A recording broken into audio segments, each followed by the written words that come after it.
une entrée spectaculaire pour vous dire que quand on cherche le kit parfait, le plus important et sans contredit, le chapeau. Hein? On a juste à passer à la couronne de la reine ou encore à la coiffe du chef indien ou encore à la casquette blanche de tous les gars de Terrebonne. Bref, ce que je veux dire, c'est que quand on choisit un chapeau, il faut beaucoup d'inspiration, mais il faut aussi beaucoup de chance. Oh ben, Colin! J'en reviens pas! J'y vais au hasard, puis je tombe sur le plus beau chapeau au monde! Hein, Xavier? Je pense que je suis en épuisement professionnel. Coudonc, toi, tu veux-tu mon point d'en face? Puis toi, tu veux-tu un ballon dans la fourche? Premièrement, non. Puis deuxièmement, mon point d'en face, c'est le titre de la nouvelle émission de débat présentée par Gros Titre. Oups, excuse. On regarde ça.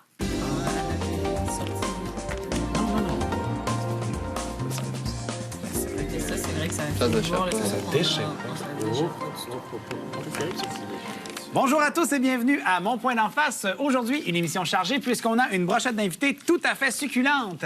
Tout d'abord, la seule femme sur le panel cette semaine, Mme Ginette Gouin, professeure en philologie féministe à l'Université McGill, auteure des livres Le vagin de Dieu, Malaise ma mère et Je vais t'arracher le pénis avec mes dents puis le cracher dans le feu. Bonsoir. Je suis capable de dire bonsoir à tous comme n'importe quel homme. Oui, c'est sûr. À sa droite, le docteur Carin Vallière, sociologue et activiste pour le mouvement Terre à Terre, un organisme régional qui s'occupe de sensibiliser les itinérants à leur empreinte de carbone. C'est exact. Depuis 2007, vous faites aussi partie des Mémènes, la branche masculine des Fémènes. Oui, et j'ai présentement quelque chose de très dérangeant décrit sur le bac. Ah, c'est bien. On invite d'ailleurs les gens à la maison à visiter votre site Internet pour y voir des choses intéressantes décrites sur des pénis.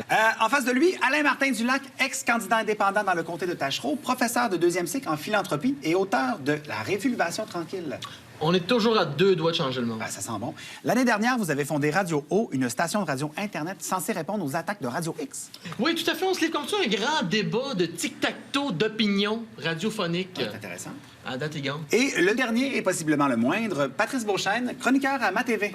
Bonsoir. Vous êtes chroniqueur à MaTV depuis maintenant 3 ans et ce matin, vous avez ouvert une canne de fèves au lard. C'est exact. Je connais aussi l'université.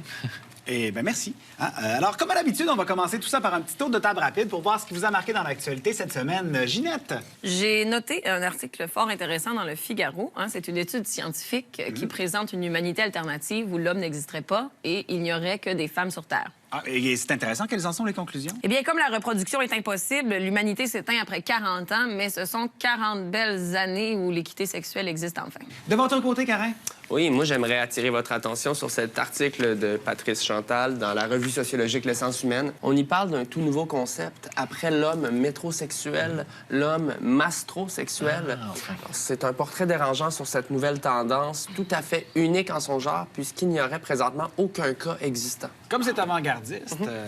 Alain Martin? Eh bien, moi, c'est un article paru dans le journal indépendant et gauchiste de Québec, le Tabarnak, qui parle d'un projet de loi des libéraux qui empêcherait les gens de marcher dans la rue tout en pensant à quelque chose. Ah oui? Ah non! Évidemment, c'est pour stranguler d'éventuelles manifestations. Très, très fort.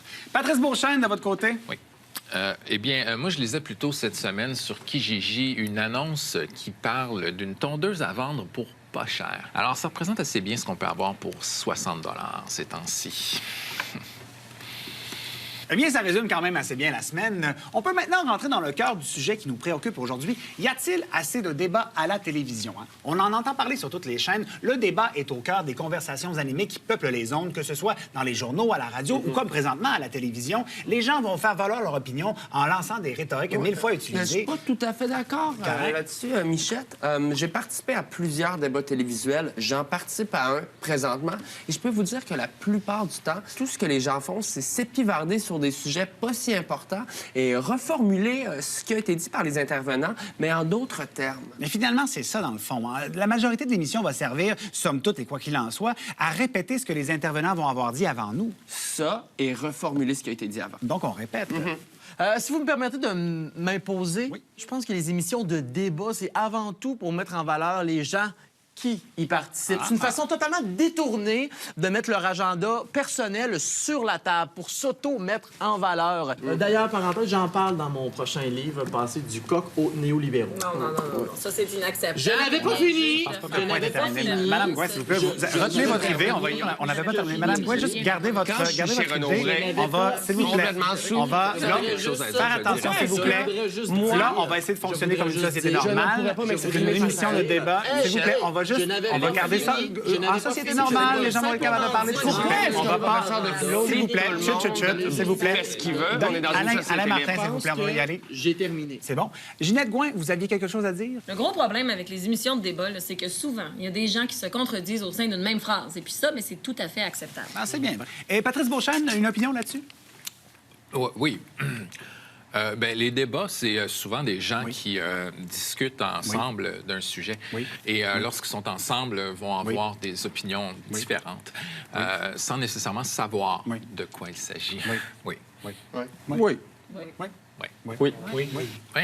Oh. Ouais. Oh. Ouais.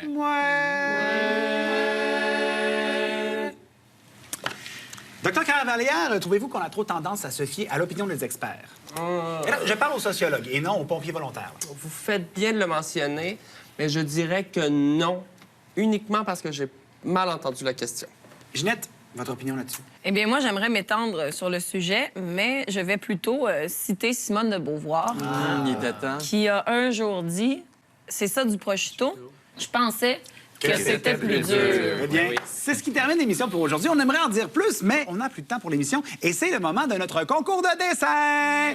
Oui. Alors, notre gagnante, il s'agit de Véronique Dubé-Chandel de Port-au-Prince qui nous a fait une représentation abstraite de l'arbre généalogique de la Commission Charbonneau. Alors, ça porte à réfléchir. Complètement. Et il me reste à remercier mes invités de la semaine. Merci beaucoup. Et à vous, à la semaine prochaine pour un autre Point d'en face.